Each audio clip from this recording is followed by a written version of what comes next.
বিশ্বকাপ মানে Argentina, Brazil বা ফ্রান্সের মতো পরাশক্তিদের নামই সবার আগে আসে। কিন্তু যদি বলা হয় আসন্ন বিশ্বকাপের সবচেয়ে বড় ফেভারিট এই দলগুলো নয়, এমনটাই মনে করছেন ফুটবলের সর্বোচ্চ সংস্থার প্রধান। ফিফা প্রেসিডেন্ট নিজেই জানিয়েছেন তার চোখে বিশ্বকাপ জয়ের সবচেয়ে বড় দাবিদার অন্য একটি দল। এই মন্তব্য ভিড়ে ইতিমধ্যেই শুরু হয়েছে ফুটবল দুনিয়ায় তুমুল আলোচনা।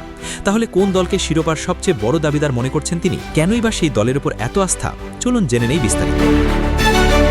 বিশ্ব ফুটবলের সবচেয়ে বড় আসর ফিফা ওয়ার্ল্ড কাপ আবারও দরজায় কড়া নাড়ছে, আর এই টুর্নামেন্টকে ঘিরে ফুটবল বিশ্বে উত্তেজনা এখন তুঙ্গে। এবারের বিশ্বকাপ আরও বিশেষ হতে যাচ্ছে কারণ ইতিহাসে প্রথমবারের মতো এই টুর্নামেন্টে অংশ নেবে 48টি দল। এর আগে বিশ্বকাপে অংশ নিত 32টি দল, কিন্তু নতুন ফরম্যাটে দল সংখ্যা বাড়ার পাশাপাশি ম্যাচের সংখ্যাও উল্লেখযোগ্যভাবে বেড়ে যাবে।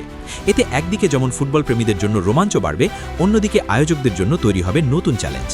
সম্প্রতি এক সাক্ষাৎকারে এই বিশ্বকাপ নিয়ে নিজের পরিকল্পনা ও প্রত্যাশার কথা জানিয়েছেন জিয়ানি ইনফ্যান্টিনো। তার মতে আধুনিক সময়ের এই বিশ্বকাপ হবে শুধু একটি ফুটবল টুর্নামেন্ট নয়, বরং একটি বিশাল বৈশ্বিক সামাজিক ইভেন্ট। তিনি জানান, বিশ্বকাপকে ঘিরে ইতিমধ্যেই দর্শকদের আগ্রহ চোখে পড়ার মতো। এখন পর্যন্ত প্রায় 5 মিলিয়নের বেশি টিকিটের জন্য আবেদন জমা পড়েছে। এত বড় চাহিদা প্রমাণ করে যে বিশ্বকাপ নিয়ে ফুটবল প্রেমীদের উন্মাদনা কতটা তীব্র। বিশ্বকাপের পরিকল্পনা নিয়ে কথা বলার পাশাপাশি ইনফ্যান্টিনোকে করা হয় আরেকটি গুরুত্বপূর্ণ প্রশ্ন: কে হতে পারে আসন্ন বিশ্বকাপের ফেভারিট? অনেকে ধারণা করেছিলেন তিনি হয়তো বর্তমান বিশ্ব চ্যাম্পিয়ন আর্জেন্টিনার নাম বলবেন। আবার কেউ ভাবছিলেন 5 বারের বিশ্ব চ্যাম্পিয়ন ব্রাজিলকে হয়তো এগিয়ে রাখবেন। কিন্তু সবাইকে অবাক করে দিয়ে ইনফ্যান্টিনো ফেভারিট হিসেবে উল্লেখ করেন ইউরোপের শক্তিশালী দল স্পেনের নাম। তার মতে বর্তমান সময়ে স্পেনের দলটি অসাধারণ ভারসাম্যপূর্ণ। অভিজ্ঞ ফুটবলারদের পাশাপাশি তরুণ প্রতিভার দারুণ সমন্বয় রয়েছে তাদের স্কোয়াডে। মিডফিল্ড থেকে আক্রমণ, প্রতিটি বিভাগেই তারা শক্তিশালী। সাংবাদিকদের তিনি বলেন, স্পেন অবশ্যই বিশ্বকাপের অন্যতম ফেভারিট দল। তারা র্যাঙ্কিংয়েও অনেক এগিয়ে রয়েছে এবং তাদের সামর্থ্য আমরা সবাই জানি। ইনফ্যান্টিনোর এই মন্তব্যের পর ফুটবল বিশ্বে নতুন করে আলোচনা শুরু হয়েছে। অনেকেই মনে করছেন সাম্প্রতিক সময়ে স্পেনের পারফরম্যান্সই তাকে এমন মন্তব্য করতে উদ্বুদ্ধ করেছে।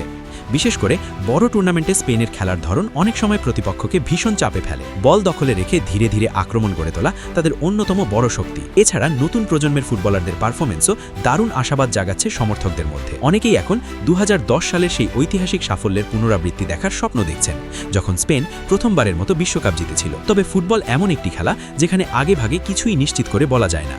বিশ্বকাপের মঞ্চে প্রায়ই দেখা যায় চমকপ্রদ ফলাফল এবং অপ্রত্যাশিত নাটকীয়তা।